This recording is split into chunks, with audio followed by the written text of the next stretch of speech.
ਪਰਮੇਸ਼ਰ ਦੇ ਨਾਂ ਹੈ। काज जहाँ तै जावेंगे नगरी शिव देश पछान हमारा।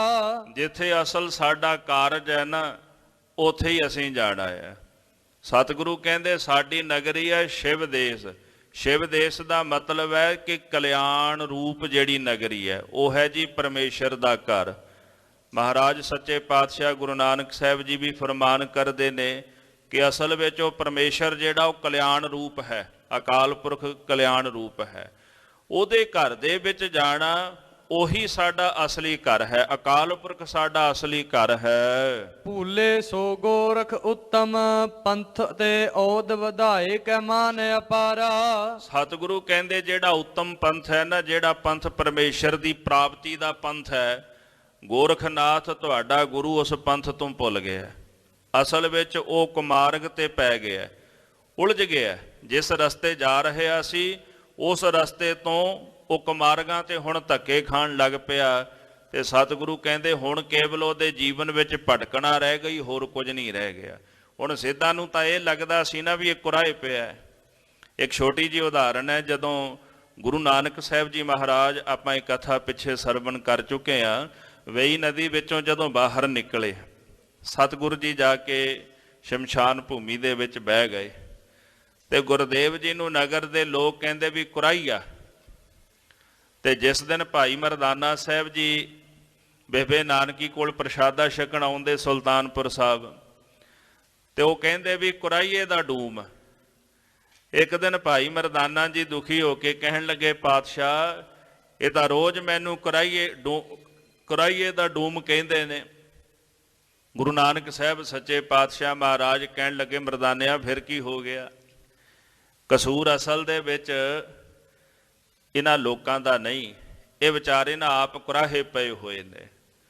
ਇਹਨਾਂ ਨੂੰ ਜਾਪਦਾ ਜਿਵੇਂ ਅਸੀਂ ਕੁਰਾਹੇ ਪਏ ਆ, ਇਹ ਕੁਰਾਹੇ ਆਪ ਪਏ ਨੇ। ਕਾਰਨ ਕੀ ਹੈ ਕਿ ਸੱਚ ਦੇ ਉੱਤਮ ਪੰਥ ਤੇ ਕੋਈ ਵਿਰਲਾ ਵਿਰਲਾ ਤੁਰਦਾ ਹੁੰਦਾ ਹੈ, ਤੇ ਜਿਸ ਰਸਤੇ ਦੇ ਉੱਤੇ ਅਸੀਂ ਸੰਸਾਰਕ ਜੀਵ ਤੁਰ ਰਹੇ ਆ, ਇੱਥੇ ਤਾਂ ਭੀੜ ਦੀ ਭੀੜ ਭਰੀ ਹੋਈ ਹੈ, ਤੇ ਸਾਨੂੰ ਇਹ ਲੱਗਦਾ ਵੀ ਉਹ ਕੁਰਾਹੇ ਪਿਆ ਹੋਇਆ ਦੂਜਾ।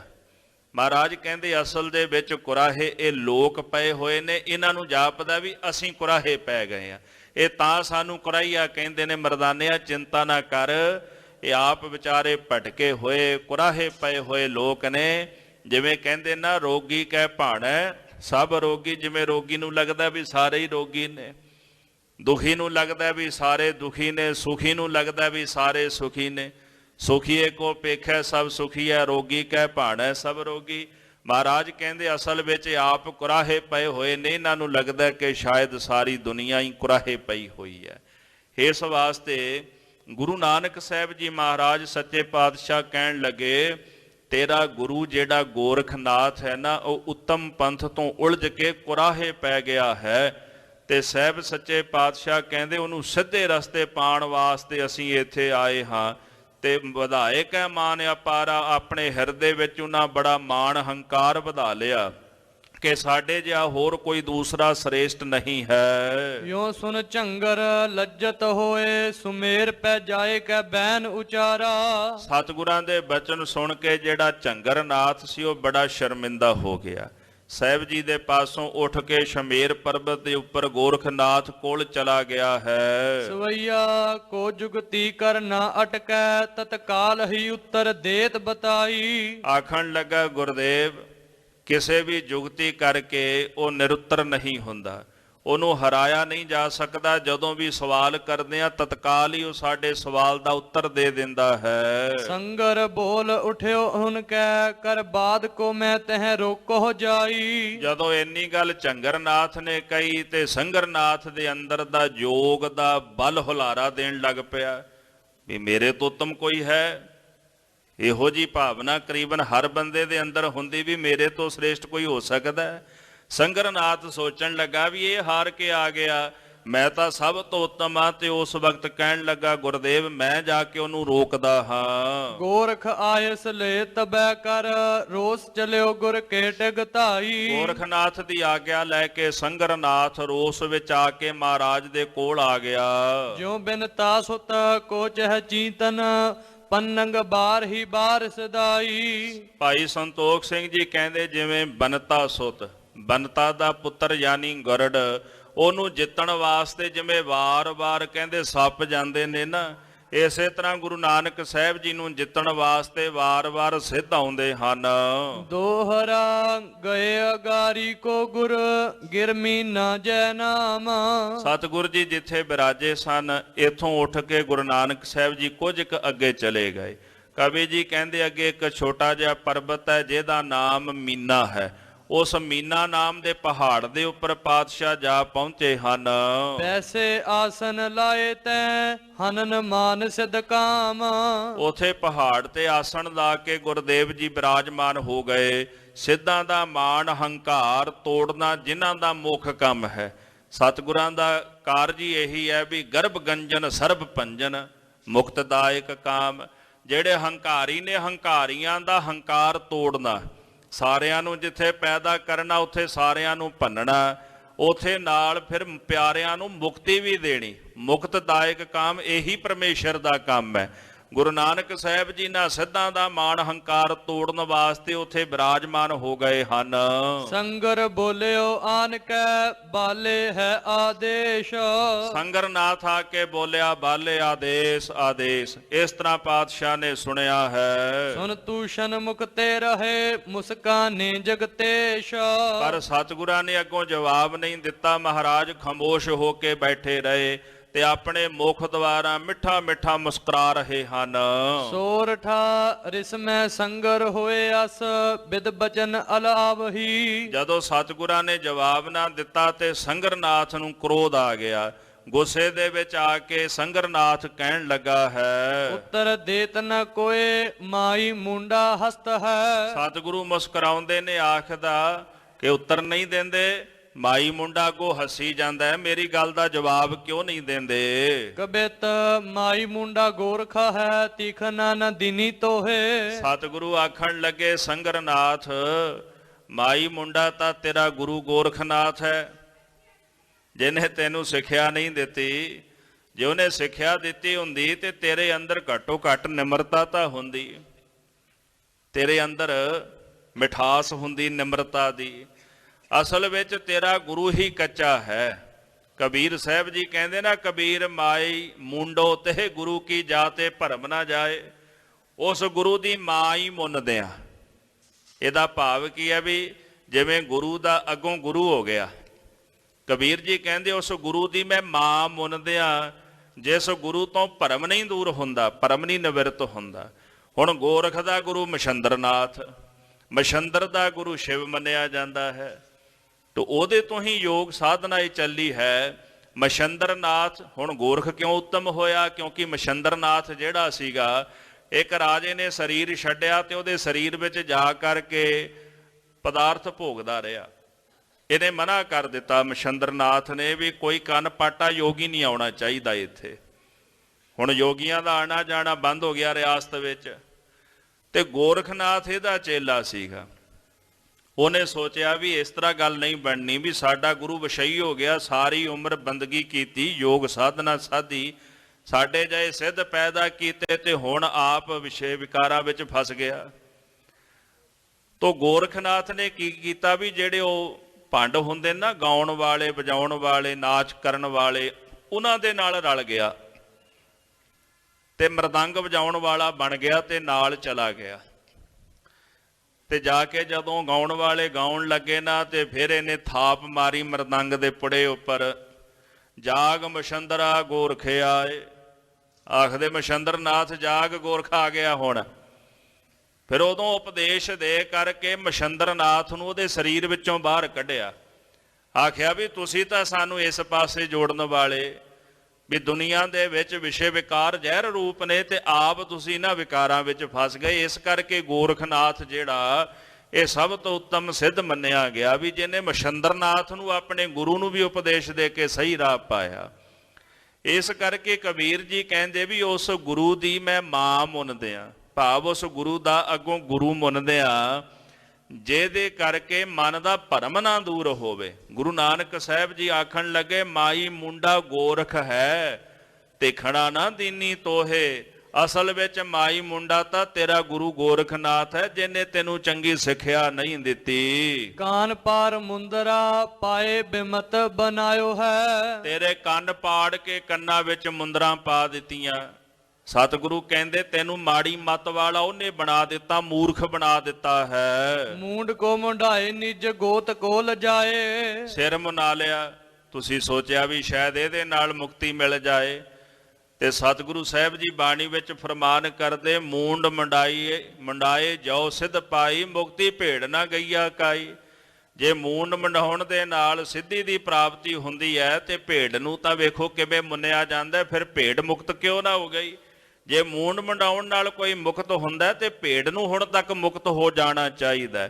ਸਤਿਗੁਰੂ ਕਹਿੰਦੇ ਤੁਸੀਂ ਵਿਅਰਥ ਵਿੱਚ ਆਪਣਾ ਸਿਰ ਮੁਨਾ ਕਰਕੇ ਆਪਣੀ ਕੁੱਲ ਨੂੰ ਲਾਜ ਲਾ ਦਿੱਤੀ ਹੈ। ਤਨ ਭਸਮ ਲਗਾਏ ਬਾਦ ਜਨਮ ਗਵਾਇਓ ਹੈ। ਸਰੀਰ ਦੇ ਉੱਪਰ ਭਸਮ ਲਵਾ ਲਈ, ਆਖਿਆ ਵੀ ਭਸਮ ਲਾ ਕਰਕੇ ਬ੍ਰਹਮ ਦੀ ਪ੍ਰਾਪਤੀ ਹੁੰਦੀ ਹੈ। ਜੋਗ ਨਾ ਖਿੰਤਾ ਜੋਗ ਨਾ ਡੰਡਾ, ਜੋਗ ਨਾ ਭਸਮ ਚੜਾਈ ਹੈ। ਗੁਰੂ ਨਾਨਕ ਸਾਹਿਬ ਜੀ ਮਹਾਰਾਜ ਕਹਿੰਦੇ ਖਿੰਥਾ ਪਾ ਕੇ ਹੱਥ ਵਿੱਚ ਡੰਡਾ ਫੜ ਕੇ ਇਸੇ ਪ੍ਰਕਾਰ ਸਰੀਰ ਤੇ ਸਵਾਦਕ ਮਲ ਕੇ ਜੋਗ ਦੀ ਪ੍ਰਾਪਤੀ ਨਹੀਂ ਹੁੰਦੀ, ਪਰਮੇਸ਼ਰ ਨਾਲ ਨਹੀਂ ਜੁੜਿਆ ਜਾਂਦਾ।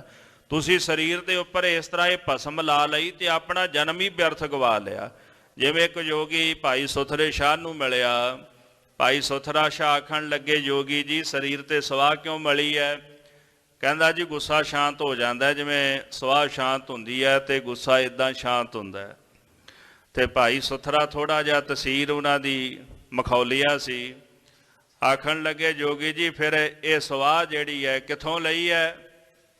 ਇਹ ਚੁੱਲ੍ਹੇ ਚੋਂ ਲੈ ਕੇ ਆਏ ਹੋ ਕਿ ਕਿਸੇ ਮੁਰਦੇ ਦੀ ਸਵਾਹ ਚੁੱਕ ਕੇ ਲਿਆਏ ਹੋ? ਆਖਿਆ ਜੀ ਚੁੱਲ੍ਹੇ ਦੀ। ਆਖਿਆ ਜੇ ਚੁੱਲ੍ਹੇ ਦੀ ਹੈ ਉਹ ਗੋਹੇ ਦੀਆਂ ਥਾਪੀਆਂ ਹੁੰਦੀ ਉਹਦੀ ਸਵਾਹ ਕਿ ਲੱਕੜ ਦੀ ਸਵਾਹ ਹੈ? ਬਸ ਇੰਨੀ ਗੱਲ ਸੁਣਦਿਆਂ ਸਾਰ ਉਹਨੂੰ ਗੁੱਸਾ ਚੜ ਗਿਆ।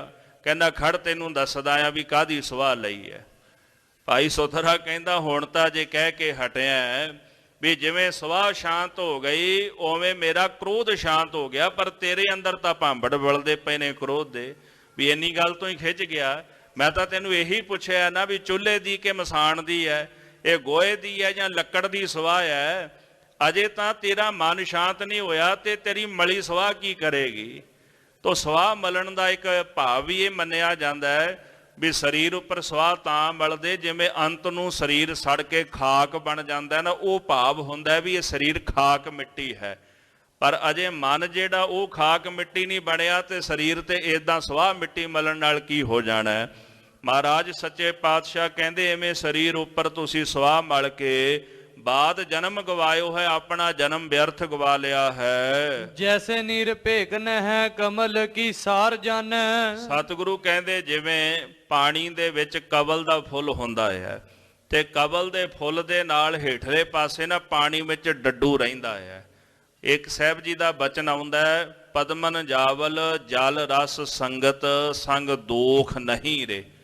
ਪਾਤਸ਼ਾਹ ਕਹਿੰਦੇ ਜਿਹੜਾ ਕਵਲ ਦਾ ਫੁੱਲ ਹੁੰਦਾ ਨਾ ਉਹਨੂੰ ਕੋਈ ਦੋਸ਼ ਨਹੀਂ ਹੁੰਦਾ, ਉਹ ਜਾਲੇ ਵਿੱਚ ਵੀ ਰਹਿੰਦਾ ਹੈ, ਚਿੱਕੜ ਦੇ ਵਿੱਚ ਵੀ ਰਹਿੰਦਾ ਹੈ, ਪਰ ਦੋਸ਼ ਕਿਹਨੂੰ ਲੱਗਦਾ ਹੈ? ਮਹਾਰਾਜ ਕਹਿੰਦੇ ਨੇ ਦਾਦਰ ਤੂੰ ਕਬਹਿ ਨਾ ਜਾਣ ਸਰੇ। ਹੇ ਡੱਡੂ ਤੂੰ ਉਸ ਕਵਲ ਦੀ ਸਾਰ ਨਹੀਂ ਜਾਣਦਾ। ਉਹ ਕਵਲ ਦਾ ਫੁੱਲ ਖਿੜਿਆ ਹੋਇਆ ਵੇਖ ਤੇਰੇ ਨਾਲ ਹੈ, ਤੈਨੂੰ ਉਹਦੀ ਸਾਰ ਹੀ ਨਹੀਂ। ਬਖਸ਼ਸ ਬਾਲ ਬਸਸ ਨਿਰਮਲ ਜਲ ਪਦਮਨ ਜਾਵਲ ਰੇ।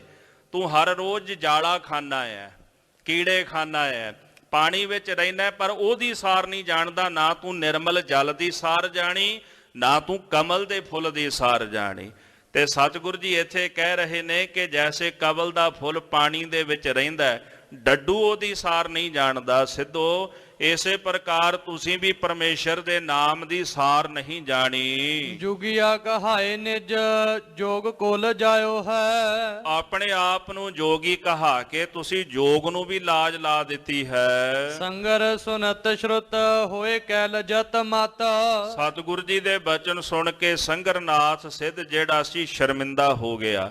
ਮਹਾਰਾਜ ਸੱਚੇ ਪਾਤਸ਼ਾਹ ਜੀ ਦੇ ਪਾਸੋਂ ਉੱਠ ਕੇ ਚੱਲ ਪਿਆ।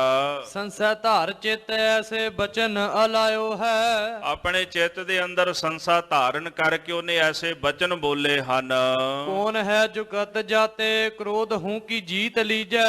ਆਖਣ ਲੱਗਾ ਮਹਾਰਾਜ ਮੇਰੇ ਕੁਝ ਸਵਾਲਾਂ ਦਾ ਜਵਾਬ ਹੋਰ ਦਿਓ। ਮੇਰੇ ਮਨ ਵਿੱਚ ਇੱਕ ਸ਼ੰਕਾ ਰਹਿ ਗਿਆ ਹੈ। ਉਹ ਸ਼ੰਕਾ ਇਹ ਹੈ ਵੀ ਕਿਹੜੀ ਇਹੋ ਜੀ ਜੁਗਤੀ ਹੈ ਜਿਹਦੇ ਨਾਲ ਮਨੁੱਖ ਕ੍ਰੋਧ ਨੂੰ ਜਿੱਤ ਸਕਦਾ ਹੈ। ਹੋਏ ਕੈ ਅਤੀਤ ਕੈਸੇ ਕਾਮ ਕੋ ਗਵਾਈਏ। ਅਤੀਤ ਬਣ ਕੇ ਨਿਰਾਲਾ ਹੋ ਕੇ ਸਭ ਕੁਝ ਤਿਆਗ ਕੇ ਅੰਦਰ ਦਾ ਕਾਮ ਜਿਹੜਾ ਉਹਨੂੰ ਕੈਸੇ ਨਸ਼ਟ ਕੀਤਾ ਜਾ ਸਕਦਾ ਹੈ। ਸੀਸ ਕਾਲ ਟਰੈ ਕੈਸੇ ਲੋਭ ਪਰ ਹਰੈ ਔਰ। ਸਿਰ ਦੇ ਉੱਪਰੋਂ ਕਾਲ ਨੂੰ ਕਿਵੇਂ ਟਾਲਿਆ ਜਾ ਸਕਦਾ ਹੈ ਔਰ ਅੰਦਰ ਦਾ ਜਿਹੜਾ ਲੋਭ ਹੈ ਲੋਭ ਨੂੰ ਕੈਸੇ ਨਸ਼ਟ ਕੀਤਾ ਜਾ ਸਕਦਾ ਹੈ। ਕੌਣ ਸੀ ਜੁਗਤ ਤੇ ਅਮਰ ਪਦ ਜਾਈਏ। ਕਿਹੜੀ ਇਹੋ ਜੀ ਜੁਗਤੀ ਹੈ ਜਿਸ ਜੁਗਤੀ ਕਰਕੇ ਅਮਰ ਪਦਵੀ ਦੀ ਪ੍ਰਾਪਤੀ ਹੋ ਸਕਦੀ ਹੈ। ਮਾਇਆ ਤਜ ਕੈਸੇ ਕਰ ਜਗ ਮੈਂ ਰਹਾਏ ਨਰ। ਮਾਇਆ ਨੂੰ ਤਿਆਗ ਕੇ ਇਹ ਮਨੁੱਖ ਜਗਤ ਵਿੱਚ ਕਿਵੇਂ ਰਹਿ ਸਕਦਾ ਹੈ। ਮਾਇਆ ਨੂੰ ਕਿਵੇਂ ਤਿਆਗਿਆ ਜਾਂਦਾ ਹੈ ਔਰ ਮਾਇਆ ਨੂੰ ਤਿਆਗ ਕੇ ਜਗਤ ਵਿੱਚ ਕੈਸੇ ਰਹਿਆ ਜਾ ਸਕਦਾ ਹੈ। ਪੂਜਿਓ ਹੈ ਸੰਦੇਹ ਤਾਕੋ ਉੱਤਰ ਸੁਨਾਈਏ। ਇਹ ਮੇਰੇ ਮਨ ਦੇ ਅੰਦਰ ਸੰਦੇਹ ਸ਼ੰਕਾ ਹੈ। ਮਹਾਰਾਜ ਕਿਰਪਾ ਕਰਕੇ ਮੈਨੂੰ ਇਹਦਾ ਜਵਾਬ ਦੇਣਾ ਕਰੋ। ਐਸੇ ਸੁਨ ਬੈਨ ਗਤ ਦੈਨ ਗੁਣ ਐਨ ਗੁਰੂ। ਗੁਰੂ ਨਾਨਕ ਸਾਹਿਬ ਜੀ ਮਹਾਰਾਜ ਜੋ ਗੁਣਾਂ ਦੇ ਘਰ ਨੇ, ਜੋ ਆਪਣੇ ਪਿਆਰਿਆਂ ਨੂੰ ਮੁਕਤੀ ਦੀ ਦਾਤ ਬਖਸ਼ਿਸ਼ ਕਰਦੇ ਨੇ, ਜਿਹੜਾ ਅਧਿਕਾਰੀ ਬਣ ਕੇ ਗੁਰੂ ਚਰਨਾਂ ਦੇ ਪਾਸ ਉਪਦੇਸ਼ ਦੀ ਦਾਤ ਲੈਣ ਵਾਸਤੇ ਆਉਂਦਾ ਹੈ, ਉਹਨੂੰ ਗਿਆਨ ਦੀ ਦਾਤ ਬਖਸ਼ ਕੇ ਉਹਦੇ ਭਰਮ ਦੇ ਪਰਦੇ ਦੂਰ ਕਰਕੇ ਮੁਕਤੀ ਦੀ ਦਾਤ ਬਖਸ਼ਦੇ ਨੇ। ਐਸੇ ਪਾਤਸ਼ਾਹ ਗੁਰੂ ਨਾਨਕ ਸਾਹਿਬ ਜੀ ਨੇ ਇਸ ਸਿੱਧ ਦੇ ਸਵਾਲ ਸੁਣੇ ਹਨ। ਜਾਹੀ ਕੀ ਸ਼ਰਨ ਤੇ ਸਰਬ ਸੁਖ ਪਾਈਐ। ਧੰਨ ਗੁਰੂ ਨਾਨਕ ਦੇਵ ਜੀ ਮਹਾਰਾਜ ਜਿਨ੍ਹਾਂ ਦੀ ਸ਼ਰਨ ਜਾਇਆ ਸਰਬ ਸੁੱਖਾਂ ਦੀ ਪ੍ਰਾਪਤੀ ਹੋ ਜਾਂਦੀ ਹੈ। ਸ਼ਾਂਤ ਰੋਸ ਜੀਤ ਤਜ ਤ੍ਰਿਗੁਣ ਅਤੀਤ ਹੋਏ। ਪਾਤਸ਼ਾਹ ਕਹਿੰਦੇ ਜਦੋਂ ਸ਼ਾਂਤੀ ਅੰਦਰ ਪੈਦਾ ਹੋ ਜਾਏ ਨਾ, ਸ਼ਾਂਤੀ ਨਾਲ ਰੋਸ ਜਿੱਤਿਆ ਜਾ ਸਕਦਾ ਹੈ। ਸ਼ਾਂਤ ਰਾਸੀ ਐਸਾ ਹੈ, ਨਿਮਰਤਾ ਐਸੀ ਹੈ ਜਿਹਦੇ ਨਾਲ ਕ੍ਰੋਧ ਜਿੱਤਿਆ ਜਾ ਸਕਦਾ। ਪਰ ਨਿਮਰਤਾ ਜਿਹੜੀ ਹੈ ਉਹ ਇਦਾਂ ਨਹੀਂ ਧਾਰਨ ਕੀਤੀ ਜਾ ਸਕਦੀ। ਨਿਮਰਤਾ ਨੂੰ ਧਾਰਨ ਕਰਨ ਵਾਸਤੇ ਸਾਧਨਾ ਜ਼ਰੂਰੀ ਹੈ। ਜਿਤਨੀ ਜ਼ਿਆਦੀ ਮਨੁੱਖ ਸਾਧਨਾ ਕਰਦਾ ਉਤਨੀ ਨਿਮਰਤਾ ਆਉਂਦੀ ਹੈ। ਜੈਸੇ ਆਪਾਂ ਦਰਖਤ ਦੇ ਉੱਪਰ ਲੱਗੀ ਹੋਈ ਟਾਹਣੀ ਨੂੰ ਵੇਖਦੇ ਆ, ਉਹਦੇ ਤੇ ਲੱਗਾ ਫਲ ਜਿਉਂ-ਜਿਉਂ ਰਸ ਨਾਲ ਭਰਦਾ ਜਾਂਦਾ ਹੈ, ਟਾਹਣੀ ਚੁੱਕਦੀ ਜਾਂਦੀ, ਟਾਹਣੀ ਲਿਫਦੀ ਜਾਂਦੀ ਹੈ। ਇਸੇ ਪ੍ਰਕਾਰ ਜਦੋਂ ਅਭਿਆਸ ਹੋਵੇ ਨਾ ਬਾਣੀ ਦਾ, ਨਾਲ ਸੇਵਾ ਹੋਵੇ, ਸਿਮਰਨ ਹੋਵੇ, ਉਹਦੇ ਨਾਲ ਨਾਲ ਮਨ ਵਿੱਚ ਨਿਮਰਤਾ ਆਈ ਜਾਂਦੀ ਹੈ। ਜਿਤਨੀ ਜ਼ਿਆਦਾ ਨਿਮਰਤਾ ਆਉਂਦੀ ਮਨ ਓਨਾ ਜ਼ਿਆਦਾ ਝੁਕਦਾ ਹੈ। ਔਰ ਨਿਮਰਤਾ ਹੀ ਹੈ ਜਿਹਦੇ ਨਾਲ ਰੋਸ ਜਿੱਤਿਆ ਜਾ ਸਕਦਾ। ਨਿਮਰਤਾ ਤੋਂ ਬਿਨਾਂ ਕੋਈ ਹੋਰ ਤਰੀਕਾ ਨਹੀਂ ਜਿਹਦੇ ਨਾਲ ਆਪਾਂ ਕ੍ਰੋਧ ਨੂੰ ਜਿੱਤ ਸਕਦੇ ਹਾਂ। ਤਜ ਤ੍ਰਿਗੁਣ ਅਤੀਤ ਹੋਏ। ਅਤੀਤ ਕਿਵੇਂ ਬਣੀਦਾ? 3 ਗੁਣ ਛੱਡ ਕੇ, ਰਜੋ ਗੁਣ, ਤਮੋ ਗੁਣ ਤੇ ਸਤੋ ਗੁਣ। ਇਹ ਤਿੰਨੇ ਗੁਣ ਮਾਇਆ ਰੂਪ ਨੇ। ਰਜ ਗੁਣ, ਤਮ ਗੁਣ, ਸਤ ਗੁਣ ਕਹੀ ਹੈ ਇਹ ਤੇਰੀ ਸਭ ਮਾਇਆ। ਇਹ ਮਾਇਆ ਹੀ ਨੇ ਤਿੰਨੇ ਗੁਣ। ਤਿੰਨੇ ਗੁਣਾਂ ਵਿੱਚ ਜੀਵਨ ਵਾਲਾ ਅਜੇ ਮਾਇਆ ਵਿੱਚ ਹੀ ਜੀ ਰਹੇ ਆ। ਗੁਰਮੁਖ ਚੌਥੇ ਪਦ ਵਿੱਚ ਜਾ ਪਹੁੰਚਦੇ ਨੇ। ਜਿਹਦੀ ਲਿਵ ਚੌਥੇ ਪਦ ਵਿੱਚ ਲੱਗ ਜਾਏ ਉਹ ਤਿੰਨਾਂ ਗੁਣਾਂ ਨੂੰ ਤਿਆਗ ਕੇ ਸੰਸਾਰ ਤੋਂ ਤੇ ਮਾਇਆ ਤੋਂ ਅਤੀਤ ਹੋ ਜਾਂਦਾ ਹੈ। ਗੁਰਮੁਖ ਪਾਏ ਗਿਆਨ ਕੰਮ ਕੋ ਗਵਾਈਏ। ਤੋ ਗਿਆਨ ਦੀ ਪ੍ਰਾਪਤੀ ਕੈਸੇ ਹੈ? ਗੁਰੂ ਦੇ ਮੁਖ ਦੁਆਰਾ ਉਪਦੇਸ਼ ਦੀ ਪ੍ਰਾਪਤੀ ਕਰਕੇ ਜਦੋਂ ਉਹਦੀ ਕਮਾਈ ਕਰਦੇ ਆ ਉਦੋਂ ਗਿਆਨ ਮਿਲਦਾ ਹੈ। ਦੇਖੋ ਗਿਆਨ ਇੱਕ ਪੜ੍ਹਿਆ ਜਾਂਦਾ ਹੈ। ਆਪਾਂ ਧਾਰਮਿਕ ਗ੍ਰੰਥ ਪੜ੍ਹਦੇ ਆ, ਕੋਈ ਦੁਨਿਆਵੀ ਵਿੱਦਿਆ ਪੜ੍ਹਦਾ ਹੈ ਔਰ ਦਾਸ ਦਾ ਇਹ ਆਪਣਾ ਅਨੁਭਵ ਹੈ ਜੀ, ਠੀਕ ਹੈ, ਉਹ ਆਪਣਾ ਮਨ ਸਮਝਾਉਣ ਕਰਕੇ ਆਪਾਂ ਉਹ ਗਿਆਨ ਪੜ੍ਹਦੇ ਹਾਂ। ਚਾਹੇ ਉਹ ਧਾਰਮਿਕ ਗਿਆਨ ਪੜ੍ਹੀਏ, ਚਾਹੇ ਆਪਾਂ ਦੁਨਿਆਵੀ ਪੁਸਤਕਾਂ ਪੜ੍ਹੀਏ, ਉਹ ਕੇਵਲ ਅਸੀਂ ਆਪਣੇ ਆਪ ਲਈ, ਆਪਣੀ ਨੌਲੇਜ ਲਈ ਗਿਆਨ ਅਸੀਂ ਪੜ੍ਹਦੇ ਹਾਂ। ਅਕਸਰ ਜਗਤ ਵਿੱਚ ਹੁੰਦਾ ਕੀ ਹੈ ਵੀ ਜਿਹੜਾ ਉਹ ਗਿਆਨ ਅਸੀਂ ਪੜ੍ਹਦੇ ਹਾਂ ਨਾ, ਉਹ ਸਾਡੇ ਸਿਰ ਦਾ ਵਜਨ, ਸਾਡੇ ਸਿਰ ਦਾ ਭਾਰ ਬਣ ਜਾਂਦਾ ਹੈ। ਉਹ ਜਦੋਂ ਸਿਰ ਦਾ ਵਜਨ ਬਣਦਾ ਹੈ ਨਾ, ਮਨੁੱਖ ਹੰਕਾਰੀ ਹੋ ਕੇ ਕਹਿੰਦਾ ਵੀ ਮੈਨੂੰ ਪਤਾ ਹੈ ਵੀ ਮੈਨੂੰ ਕੁਝ ਸੁਣਨ ਦੀ ਲੋੜ ਨਹੀਂ, ਮੈਨੂੰ ਕਿਸੇ ਦੀ ਗੱਲ ਮੰਨਣ ਦੀ ਲੋੜ ਨਹੀਂ। ਗੁਰੂ ਹਰਗੋਬਿੰਦ ਸਾਹਿਬ ਜੀ ਦੇ ਜੀਵਨ ਵਿੱਚ ਇੱਕ ਉਦਾਹਰਣ ਆਉਂਦੀ ਹੈ। ਪਾਤਸ਼ਾਹ ਨੇ ਸਿੱਖਾਂ ਨੂੰ ਸਮਝਾਇਆ ਵੀ ਇੱਕ ਤਾਂ ਅਗਿਆਨੀ ਹੁੰਦਾ ਹੈ। ਜਿਹੜਾ ਅਗਿਆਨੀ ਹੁੰਦਾ ਹੈ ਨਾ, ਪਾਤਸ਼ਾਹ ਕਹਿੰਦੇ ਵੀ ਉਹਨੇ ਜੇ ਅੰਮ੍ਰਿਤਸਰ ਸਾਹਿਬ ਆਉਣਾ ਹੋਵੇ, ਉਹ ਨਾਲ ਦੀ ਸੰਗਤ ਨੂੰ ਕਹਿੰਦਾ ਜੀ ਮੈਨੂੰ ਪਤਾ ਨਹੀਂ ਵੀ ਮੈਂ ਦਰਬਾਰ ਸਾਹਿਬ ਮੱਥਾ ਟੇਕਣ ਜਾਣਾ। ਇਹ ਉਦਾਹਰਨ 6ਵੇਂ ਪਾਤਸ਼ਾਹ ਜੀ ਨੇ ਦਿੱਤੀ ਸਿੱਖਾਂ ਨੂੰ। ਹਜ਼ੂਰ ਕਹਿੰਦੇ ਵੀ ਨਾਲ ਦੀ ਸੰਗਤ ਆਖਦੀ ਹੈ ਵੀ ਅਸੀਂ ਚੱਲੇ ਆ, ਤੂੰ ਸਾਡੇ ਨਾਲ ਆ ਜਾ। ਉਹ ਸੰਗਤ ਨਾਲ ਰਲ ਗਿਆ ਤੇ ਦਰਬਾਰ ਸਾਹਿਬ ਆਇਆ, ਇਸ਼ਨਾਨ ਕੀਤਾ, ਦਰਸ਼ਨ ਕੀਤੇ, ਬਾਣੀ ਪੜ੍ਹੀ, ਉਹਨੇ ਪਾਪ ਧੋ ਲਏ। ਉਹ ਅਗਿਆਨੀ ਤੋਂ ਗਿਆਨੀ ਬਣ ਗਿਆ ਕਿਉਂਕਿ ਉਹਨੂੰ ਮਾਰਗ ਪਤਾ ਲੱਗ ਗਿਆ, ਰਸਤਾ ਪਤਾ ਲੱਗ ਗਿਆ। ਪਰ ਰਸਤਾ ਕਿਵੇਂ ਪਤਾ ਲੱਗਾ? ਗੁਰਮੁਖਾਂ ਦੀ ਸੰਗਤ ਦੇ ਵਿੱਚੋਂ। ਦੂਸਰੇ ਸਾਧਕ ਹੁੰਦੇ ਨੇ ਜਿਨ੍ਹਾਂ ਨੂੰ ਰਸਤਾ ਪਹਿਲਾਂ ਹੀ ਪਤਾ ਹੁੰਦਾ, ਉਹ ਆਪਣੇ ਆਪ ਹੀ ਤੁਰ ਕੇ ਆ ਜਾਂਦੇ ਨੇ। ਮਹਾਰਾਜ ਕਹਿੰਦੇ ਤੀਸਰਾ ਗਿਆਨ ਵੱਧ ਹੁੰਦਾ ਹੈ। ਗਿਆਨ ਵੱਧ ਤੋਂ ਭਾਵ ਜਿਹਨੇ ਕੇਵਲ ਕਿਤਾਬੀ ਗਿਆਨ ਪ੍ਰਾਪਤ ਕੀਤਾ ਹੋਇਆ, ਉਹ ਕੇਵਲ ਆਪਣੇ ਲੋਭ ਦੀ ਪੂਰਤੀ ਲਈ ਜਾਂ ਤਰਕ ਲਈ ਜਾਂ ਝਗੜੇ ਲਈ ਉਹ ਕੇਵਲ ਪੜ੍ਹਦਾ ਹੈ। ਪਰ ਜਦੋਂ ਉਹਨੂੰ ਕੋਈ ਆਖੇ ਨਾ ਵੀ ਇਹ ਰਸਤਾ ਦਰਬਾਰ ਸਾਹਿਬ ਨੂੰ ਜਾਂਦਾ, ਉਹ ਕਹਿੰਦਾ ਨਹੀਂ ਜੀ ਮੈਨੂੰ ਪਤਾ ਹੈ, ਮੈਂ ਆਪੇ ਤੁਰ ਜਾਵਾਂਗਾ। ਪਰ ਉਹ ਤੁਰਦਾ ਹਮੇਸ਼ਾ ਉਲਟ ਪਾਸੇ ਹੈ, ਉਸ ਪਾਸੇ ਨਹੀਂ ਤੁਰਦਾ ਜਿਸ ਪਾਸੇ ਬਾਣੀ ਤੁਰਨ ਨੂੰ ਕਹਿੰਦੀ ਹੈ, ਉਸ ਪਾਸੇ ਨਹੀਂ ਤੁਰਦਾ। ਜਿਵੇਂ ਬਾਣੀ ਕਹਿੰਦੀ ਨਾ, ਆਪਣਾ ਕਹਿਆ ਆਪ ਨਾ ਕਮਾਵੇ, ਆਪਣਾ ਕਹਿਆ ਆਪ ਹੀ ਨਹੀਂ ਕਮਾਉਂਦਾ। ਕਹਿ ਕੀ ਰਿਹਾ ਜੋ ਬਾਣੀ ਕਹਿ ਰਹੀ ਹੈ, ਉਹੀ ਕਹਿ ਰਹੇ ਹੈ ਨਾ, ਪਰ ਕਦੇ ਆਪ ਨਹੀਂ ਕਮਾਇਆ। ਹਮੇਸ਼ਾ ਉਹ ਦੂਜਿਆਂ ਨੂੰ ਸੰਬੋਧਨ ਕਰਦਾ ਹੈ ਵੀ ਮੈਂ ਤੁਹਾਨੂੰ ਕਹਿ ਰਿਹਾ ਤੁਸੀਂ ਮੰਨੋ, ਪਰ ਆਪ ਨਹੀਂ ਮੰਨਦਾ।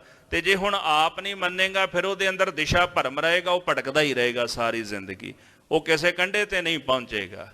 ਗੁਰਮੁਖੋ ਗਿਆਨ ਪੜ੍ਹਨਾ ਜ਼ਰੂਰੀ ਹੈ। ਬਾਣੀ ਕਹਿੰਦੀ ਮਨ ਸਮਝਾਵਨ ਕਾਰਣੇ ਕਛੂਕ ਪੜ੍ਹੀਐ ਗਿਆਨ। ਹੁਣ ਤੱਕ ਜਿਹੜੀ ਗੱਲ ਅਨੁਭਵ ਵਿੱਚ ਆਈ ਹੈ, ਮਨ ਨੂੰ ਸਮਝਾਉਣ ਲਈ ਗਿਆਨ ਪੜ੍ਹਨਾ ਚਾਹੀਦਾ। ਪਰ ਜਿਹਨੂੰ ਅਸੀਂ ਗਿਆਨ ਮੰਨੀ ਬੈਠੇ ਹਾਂ ਉਹ ਗਿਆਨ ਨਹੀਂ। ਪੜ੍ਹਨਾ ਜ਼ਰੂਰੀ ਹੈ, ਪਰ ਅਸਲ ਗਿਆਨ ਉਹ ਹੈ ਜਿਹੜਾ ਸਾਡਾ ਜ਼ਿੰਦਗੀ ਦਾ ਅਨੁਭਵ ਹੈ, ਜਿਹੜਾ ਅਨੁਭਵ ਗੁਰਬਾਣੀ ਦੁਆਰਾ ਸਤਿਗੁਰੂ ਸਾਨੂੰ ਬਖਸ਼ਦੇ ਨੇ, ਉਹ ਅਸਲੀ ਗਿਆਨ ਹੈ। ਉਹਨੂੰ ਬ੍ਰਹਮ ਗਿਆਨ ਕਿਹਾ ਜਾਂਦਾ ਹੈ। ਔਰ ਕਦੋਂ ਪ੍ਰਗਟ ਹੁੰਦਾ ਹੈ? ਮਨ ਸਾਚਾ ਮੁਖ ਸਾਚਾ ਸੋਏ, ਅਵਰ ਨਾ ਪੇਖੈ ਏਕਸ ਬਿਨ ਕੋਏ, ਨਾਨਕ ਇਹ ਲੱਛਣ ਬ੍ਰਹਮ ਗਿਆਨੀ ਹੋਏ। ਅਸਲੀ ਗਿਆਨੀ ਪੁਰਸ਼ ਹੀ ਉਹ ਹੈ ਜਿਹਦੇ ਵਿੱਚ ਆ ਜਿਹੜੇ ਲੱਛਣ ਨੇ। ਅਜੇ ਭਾਵੇਂ ਨਾਮ ਦੇ ਨਾਲ ਗਿਆਨੀ ਲੱਗ ਗਿਆ ਪਰ ਅਜੇ ਪਹੁੰਚਿਆ ਨਹੀਂ ਉੱਥੇ, ਅਜੇ ਤਾਂ ਕੇਵਲ ਨਾਮ ਦਾ ਹੀ ਗਿਆਨੀ ਹੈ। ਇਸ ਕਰਕੇ ਵਿਦਿਆ ਕਿਸੇ ਪ੍ਰਕਾਰ ਦੀ ਹੋਵੇ, ਉਹ ਜਿਹੜੀ ਵਿਦਿਆ ਹੈ ਉਦੋਂ ਹੀ ਮਨੁੱਖ ਦਾ ਭਲਾ ਕਰਦੀ ਹੈ ਜਦੋਂ ਅਸੀਂ ਉਸ ਵਿਦਿਆ ਦਾ ਚਾਨਣ ਲੈ ਕੇ ਉਸ ਰਾਹ ਤੁਰਨਾ ਸ਼ੁਰੂ ਕਰ ਦਿੰਦੇ ਹਾਂ। ਮਹਾਰਾਜ ਗੁਰੂ ਨਾਨਕ ਸਾਹਿਬ ਜੀ ਆਖਣ ਲੱਗੇ ਸਿੱਧ ਨੂੰ ਕਿ ਸਿੱਧਾ ਗੁਰੂ ਮੁਖ ਪਾਏ ਗਿਆਨ ਕਾਮ ਕੋ ਗਵਾਈ ਹੈ। ਗੁਰੂ ਦੇ ਮੁਖ ਦੁਆਰਾ ਉਪਦੇਸ਼ ਦੀ ਪ੍ਰਾਪਤੀ ਕਰਕੇ ਜਦੋਂ ਅਸੀਂ ਉਹਦੀ ਕਮਾਈ ਕਰਦੇ ਹਾਂ ਫਿਰ ਗਿਆਨ ਦੀ ਪ੍ਰਾਪਤੀ ਹੁੰਦੀ ਹੈ। ਉਸ ਗਿਆਨ ਦੇ ਨਾਲ ਫਿਰ ਕਾਮ ਨਸ਼ਟ ਹੁੰਦਾ ਹੈ। ਜਦੋਂ ਪਤਾ ਲੱਗਦਾ ਵੀ ਕਾਮ ਕੀ ਹੈ, ਨਿਮਖ ਕਾਮ ਸਵਾਦ ਕਾਰਨ ਕੋਟ ਦਿਨਸ ਦੁਖ ਪਾਵੈ, ਇਹ ਪਤਾ ਲੱਗ ਜਾਂਦਾ ਵੀ ਨਿਮਖ ਰਸ ਦੇ ਵਾਸਤੇ ਇਹ ਮਨੁੱਖ ਕਰੋੜਾਂ ਦਿਨ ਦੁੱਖਾਂ ਦੀ ਪ੍ਰਾਪਤੀ ਕਰਦਾ ਹੈ। ਕਾਮੰ ਨਰਕ ਬਿਸਰਾਮੰ ਬਹੁ ਜੋਨੀ ਪ੍ਰਮਾਵਣਾ। ਜਦੋਂ ਗੁਰੂ ਦੇ ਮੁਖ ਦੁਆਰਾ ਗਿਆਨ ਦੀ ਪ੍ਰਾਪਤੀ ਹੋ ਜਾਂਦੀ ਹੈ ਨਾ ਵੀ ਇਹੋ ਜਿਹੇ ਵਿਕਾਰਾਂ ਕਰਕੇ ਤਾਂ ਨਰਕਾਂ ਵਿੱਚ ਭਰਮਣਾ ਹੈ, ਉਦੋਂ ਆਪਣੇ ਆਪ ਹੀ ਫਿਰ ਵਿਕਾਰ ਛੱਡ ਕੇ ਸਹੀ ਰਸਤੇ ਤੁਰ ਪੈਂਦਾ ਹੈ। ਨਾਮ ਲਿਵ ਕਾਲ ਟਰੈ, ਲੋਭ ਤੇ ਸੰਤੋਖ ਤਰੈ। ਜਦੋਂ ਨਾਮ ਦੇ ਨਾਲ ਲਿਵ ਲੱਗ ਜਾਂਦੀ ਆ ਉਦੋਂ ਫਿਰ ਕਾਲ ਟਲ ਜਾਂਦਾ ਹੈ। ਜੈਸੇ ਬਾਣੀ ਕਹਿੰਦੀ ਨਾ, ਸੰਤ ਤੁਮਾਰੇ ਤੁਮਰੇ ਪ੍ਰੀਤਮ ਤਿਨ ਕੋ ਕਾਲ ਨਾ ਖਾਤੇ। ਵਾਹਿਗੁਰੂ ਤੁਹਾਡੇ ਪਿਆਰਿਆਂ ਨੂੰ ਕਦੇ ਕਾਲ ਨਹੀਂ ਖਾਂਦਾ, ਕਿਉਂਕਿ ਉਹ ਕਾਲ ਤੋਂ ਉੱਪਰ ਉੱਠ ਜਾਂਦੇ ਨੇ, ਸਮੇਂ ਤੋਂ ਉੱਪਰ ਉੱਠ ਜਾਂਦੇ ਨੇ। ਪਰਮਾਤਮਾ ਵਿੱਚ ਜੋ ਤ੍ਰਈ ਕਾਲਾਂ ਬਾਅਦ, ਤਿੰਨਾਂ ਕਾਲਾਂ ਤੋਂ ਅਤੀਤ, ਤ੍ਰਿਗੁਣ ਅਤੀਤ ਹੈ ਵਾਹਿਗੁਰੂ, ਉਹਦੇ ਵਿੱਚ ਜਾ ਕਰਕੇ ਉਹ ਸਮਾ ਜਾਂਦੇ ਨੇ। ਫਿਰ ਜਨਮ ਤੇ ਮਰਨ ਦੇ ਗੇੜ ਤੋਂ ਐਸੇ ਗੁਰਮੁਖ ਰਹਿਤ ਹੋ ਜਾਂਦੇ ਹਨ। ਧਿਆਨ ਹਰ ਕਰੈ ਤੇ ਅਮਰ ਪਦ ਜਾਈਏ। ਉਹਨੇ ਆਖਿਆ ਜੀ ਲੋਭ ਨੂੰ ਕਿਵੇਂ ਦੂਰ ਕਰੀਏ? ਲੋਭ ਤੇ ਸੰਤੋਖ ਧਰੈ। ਸੰਤੋਖ ਧਾਰਨ ਕਰਕੇ ਹੀ ਲੋਭ ਨਿਵਰਤ ਹੁੰਦਾ ਹੈ। ਲੋਭ ਦੀ ਪੂਰਤੀ ਨਹੀਂ ਹੁੰਦੀ, ਲੋੜ ਦੀ ਪੂਰਤੀ ਹੋ ਜਾਂਦੀ ਹੈ ਜੀ। ਆਪਾਂ ਲੋੜਾਂ ਦੀ ਖਾਤਰ ਲੋਭੀ ਹੁੰਦੇ ਆ, ਪਰ ਸੱਚ ਜਾਣਿਓ ਲੋਭ ਜਿਹੜਾ ਸਾਡਾ ਅੰਦਰ ਦਾ ਹੁੰਦਾ ਨਾ, ਉਹ ਟਿਕਦਾ ਲੋੜ ਦੇ ਸਹਾਰੇ ਆ। ਸਾਡਾ ਇੱਕ ਬਹਾਨਾ ਹੁੰਦਾ ਜੀ, ਮੇਰੀਆਂ ਲੋੜਾਂ ਪੂਰੀਆਂ ਨਹੀਂ ਹੁੰਦੀਆਂ। ਲੋੜ ਇੱਕ ਬਹਾਨਾ ਹੈ।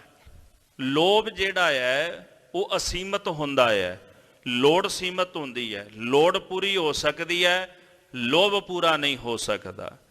ਤੋ ਲੋਭ ਦੀ ਨਿਵਰਤੀ ਦਾ ਸਾਧਨ ਕੇਵਲ ਸੰਤੋਖ ਹੀ ਹੈ। ਤੋ ਸੰਤੋਖ ਦਾ ਮਤਲਬ ਕੀ ਹੈ? ਗੁਰਬਾਣੀ ਜੈਸੇ ਕਹਿੰਦੀ ਬਿਨਾ ਸੰਤੋਖ ਨਹੀਂ ਕੋ ਰਾਜੈ, ਸੰਤੋਖ ਤੋਂ ਬਿਨਾ ਰੱਜਦਾ ਕੋਈ ਨਹੀਂ। ਸੰਤੋਖ ਦੇ ਅਰਥ ਬੜੇ ਸੌਖੇ ਨੇ, ਪਰ ਕਮਾਉਣਾ ਇਹ ਸ਼ਬਦ ਬੜਾ ਔਖਾ ਹੈ। ਇੱਕ ਵਿਦਵਾਨ ਨੇ ਅਰਥ ਕੀਤਾ, ਸੰਤੋਖ ਦਾ ਮਤਲਬ ਹੈ ਜੀ ਪ੍ਰਸੰਨਤਾ। ਪ੍ਰਸੰਨਤਾ ਇਹਦਾ ਮਤਲਬ ਹੈ ਜੋ ਮਿਲ ਗਿਆ ਉਹਦੇ ਵਿੱਚ ਹੀ ਪ੍ਰਸੰਨ। ਜੇ ਥੋੜਾ ਮਿਲ ਗਿਆ ਥੋੜੇ ਵਿੱਚ ਪ੍ਰਸੰਨਤਾ, ਜ਼ਿਆਦਾ ਮਿਲ ਗਿਆ ਜ਼ਿਆਦੇ ਵਿੱਚ ਪ੍ਰਸੰਨਤਾ। ਬਸ ਉਹਦੇ ਵਿੱਚ ਸ਼ੁਕਰਾਨਾ ਹੁੰਦਾ, ਵਾਹਿਗੁਰੂ ਤੂੰ ਦੇ ਦਿੱਤਾ, ਭਾਵੇਂ ਥੋੜਾ ਦਿੱਤਾ ਭਾਵੇਂ ਜ਼ਿਆਦਾ ਦੇ ਦਿੱਤਾ, ਪਰ ਤੇਰਾ ਸ਼ੁਕਰ ਹੈ ਤੂੰ ਸਾਡੀ ਝੋਲੀ ਭਰ ਦਿੱਤੀ ਹੈ। ਪ੍ਰਸੰਨਤਾ ਹੀ ਅਸਲ ਵਿੱਚ ਸੰਤੋਖ ਹੈ। ਜਿਹੜਾ ਮਨੁੱਖ ਥੋੜੇ ਤੇ ਜ਼ਿਆਦੇ ਵਿੱਚ ਪ੍ਰਸੰਨ ਰਹਿੰਦਾ ਉਹ ਸੰਤੋਖੀ ਹੈ। ਇਹੋ ਜਿਹਾ ਮਨੁੱਖ ਲੋਭ ਨੂੰ ਜਿੱਤ ਸਕਦਾ ਹੈ। ਤੇ ਜਿਹੜਾ ਬੰਦਾ ਲੋਭੀ ਹੈ ਨਾ, ਉਹ ਸਾਰੀ ਜ਼ਿੰਦਗੀ ਨਹੀਂ ਰੱਜਦਾ, ਕਿਉਂਕਿ ਜਦੋਂ ਉਹਦੇ ਕੋਲ ਬਹੁਤਾ ਵੀ ਹੁੰਦਾ ਨਾ, ਉਹ ਤਾਂ ਵੀ ਕਹਿੰਦਾ ਵੀ ਥੋੜਾ ਆ। ਮਸ਼ਕੀਨ ਜੀ ਨੇ ਲੋਭ ਦੇ ਬੜੇ ਪਿਆਰੇ ਅਰਥ ਕੀਤੇ। ਉਹ ਕਹਿੰਦੇ ਲੋਭ ਦਾ ਮਤਲਬ ਇਹ ਹੈ ਵੀ ਜੋ ਹੈ ਕੁਛ ਵੀ ਨਹੀਂ, ਇਹ ਥੋੜਾ ਹੈ। ਭਾਵੇਂ ਬਹੁਤਾ ਹੀ ਹੋਵੇ, ਸਾਰੀ ਦੁਨੀਆ ਦਾ ਰਾਜ ਕਹਿੰਦੇ ਕਿਉਂ ਨਾ ਪ੍ਰਾਪਤ ਕਰ ਲਵੇ, ਫਿਰ ਵੀ ਆਖਦਾ ਕਹਿੰਦਾ ਜੀ ਥੋੜਾ। ਕਹਿੰਦੇ ਇਹੀ ਲੋਭ ਹੈ। ਸੰਤੋਖ ਕੀ ਹੈ? ਜੋ ਹੈ ਬਹੁਤਾ ਹੈ। ਬਹੁਤਾ ਕਹੀਏ ਬਹੁਤਾ ਹੋਏ, ਫਿਰ ਆਪੇ ਹੀ ਮਹਾਰਾਜ ਬਰਕਤਾਂ ਪਾ ਦਿੰਦੇ, ਜਦੋਂ ਥੋੜੇ ਨੂੰ ਵੀ ਬਹੁਤਾ ਕਹਿਣਾ ਸ਼ੁਰੂ ਕਰ ਦਿੰਦੇ ਆ। ਮਹਾਰਾਜ ਸੱਚੇ ਪਾਤਸ਼ਾਹ ਕਹਿੰਦੇ ਲੋਭ ਤੇ ਸੰਤੋਖ ਧਰੈ, ਸੰਤੋਖ ਧਾਰਨ ਕਰਨ ਨਾਲ ਲੋਭ ਦੀ ਨਿਵਰਤੀ ਹੁੰਦੀ ਹੈ। ਧਿਆਨ ਹਰ ਕਰੈ ਤੇ ਅਮਰ ਪਦ ਜਾਈਐ। ਜਦੋਂ ਹਰੀ ਦਾ ਧਿਆਨ ਧਾਰਨ ਕਰਦੇ ਆ, ਸੁਰਤ ਗੁਰੂ ਕੇ ਸ਼ਬਦ ਵਿੱਚ ਜੋੜਦੇ ਹਾਂ, ਫਿਰ ਅਮਰ ਪਦਵੀ ਦੀ ਪ੍ਰਾਪਤੀ ਕਰ ਲਈਦੀ ਹੈ। ਸੰਤਨ ਕੀ ਸੰਗਤ ਕੈ ਮਾਇਆ ਤੇ ਅਲੇਪ ਰਹੈ। ਸੰਤਾਂ ਦੀ ਸੰਗਤ ਵਿੱਚ ਮਾਇਆ ਤੋਂ ਅਲੇਪ ਰਿਹਾ ਜਾ ਸਕਦਾ ਹੈ। ਸੰਤ ਆਪ ਮਾਇਆ ਤੋਂ ਨਿਰਲੇਪ ਨੇ, ਤੇ ਜਿਹੜਾ ਸੰਗਤਾਂ ਦੀ ਸੰਗਤ ਵਿੱਚ ਬਹਿੰਦਾ ਉਹ ਮਾਇਆ ਤੋਂ ਨਿਰਲੇਪ ਹੋ ਜਾਂਦਾ ਹੈ। ਪਰ ਇਦਾਂ ਨਹੀਂ ਜੀ। ਜਦੋਂ ਸੰਗਤ ਕਰਕੇ ਸੰਤਾਂ ਦਾ ਦਿੱਤਾ ਹੋਇਆ ਉਪਦੇਸ਼, ਸੰਤ ਕਾ ਮਾਰਗ ਧਰਮ ਕੀ ਪੌੜੀ, ਜਦੋਂ ਉਹਨਾਂ ਦਾ ਦੱਸਿਆ ਹੋਇਆ ਮਾਰਗ ਉਸ ਮਾਰਗ ਤੇ ਚੱਲਦਾ ਹੈ, ਤੇ ਫਿਰ ਆਪਣੇ ਆਪ ਹੀ ਮਾਇਆ ਤੋਂ ਨਿਰਲੇਪ ਹੋਣਾ ਸ਼ੁਰੂ ਹੋ ਜਾਂਦਾ ਹੈ। ਔਰ ਇੱਕ ਨਾਲ ਹੋਰ ਬੇਨਤੀ ਹੈ, ਸੰਤਾਂ ਦੀ ਸੰਗਤ ਮਨ ਦੇ ਉੱਪਰ ਬੜਾ ਗਹਿਰਾ ਅਸਰ ਕਰਦੀ ਹੈ, ਪਰ ਮਨ ਜਗਿਆਸੂ ਹੋਣਾ ਚਾਹੀਦਾ। ਪੱਥਰ ਤਾਂ ਬਦਲ ਨਹੀਂ ਸਕਦਾ, ਉਹਦਾ ਕਿਤੇ ਵੀ ਚਲਾ ਜਾਏ, ਪਾਣੀ 'ਚ ਰੱਖ ਦਿਓ ਭਾਵੇਂ ਚੰਦਨ 'ਚ ਰੱਖ ਦਿਓ, ਉਹਨੂੰ ਕੋਈ ਫਰਕ ਨਹੀਂ ਪੈਂਦਾ। ਪੱਥਰ ਨਹੀਂ ਬਦਲ ਸਕਦਾ।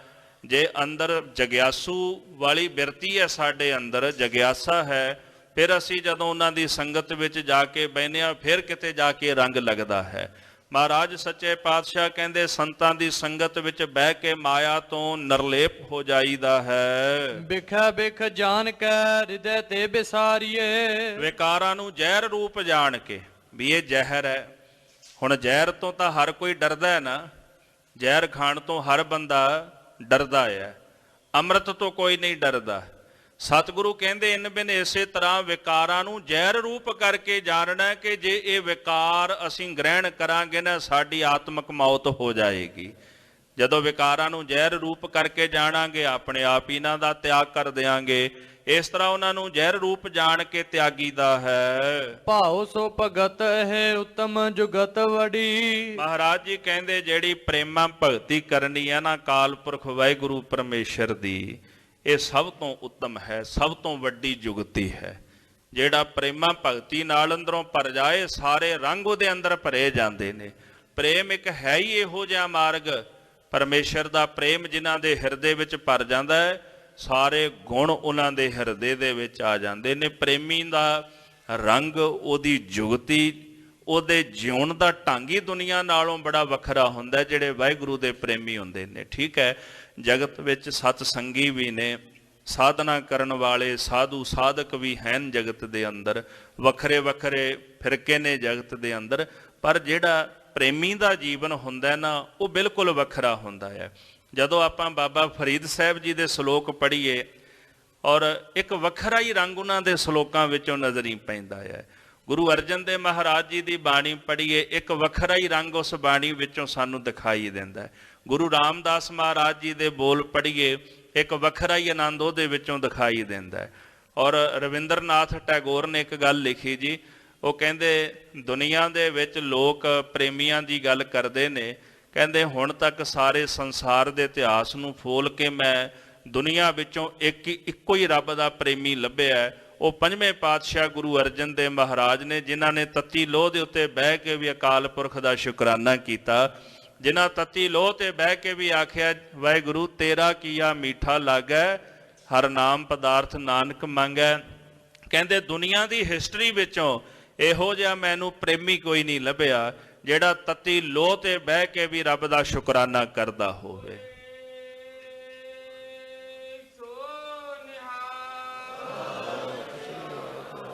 ਪ੍ਰੇਮੀ ਦਾ ਤਾਂ ਰੰਗ ਹੀ ਕੁਝ ਹੋਰ ਹੁੰਦਾ ਹੈ, ਉਹਦਾ ਆਨੰਦ ਹੀ ਕੁਝ ਹੋਰ ਹੁੰਦਾ, ਉਹਦੇ ਜੀਵਨ ਦੀ ਜੁਗਤੀ ਬੜੀ ਅਲੱਗ ਹੁੰਦੀ, ਉਹਦੀ ਭਗਤੀ ਦਾ ਢੰਗ ਬੜਾ ਅਲੱਗ ਹੁੰਦਾ ਹੈ, ਤੇ ਜੋ ਕੁਝ ਕਰਦਾ ਉਹ ਭਗਤੀ ਬਣ ਜਾਂਦਾ ਹੈ। ਮਹਾਰਾਜ ਸੱਚੇ ਪਾਤਸ਼ਾਹ ਇਸ ਕਰਕੇ ਕਹਿੰਦੇ ਜਿਹੜੀ ਪ੍ਰੇਮਾ ਭਗਤੀ ਹੈ ਨਾ, ਇਹ ਜੁਗਤ ਦੁਨੀਆ ਵਿੱਚ ਸਭ ਤੋਂ ਵੱਡੀ ਤੇ ਸਭ ਤੋਂ ਉੱਤਮ ਹੈ। ਇਸ ਕਰਕੇ ਗੁਰੂ ਕਲਗੀਧਰ ਜੀ ਕਹਿੰਦੇ ਸਾਚ ਕਹੋ ਸੁਨ ਲਿਓ ਸਬੈ, ਜਿਨ ਪ੍ਰੇਮ ਕੀਓ ਤਿਨ ਹੀ ਪ੍ਰਭ ਪਾਇਓ। ਫਿਰ ਕਹਿੰਦੇ ਮਾਨ ਮੋਹ ਤਿਆਗ ਕੇ ਨਿਰਾਲਮ ਰਹਾਈ ਹੈ।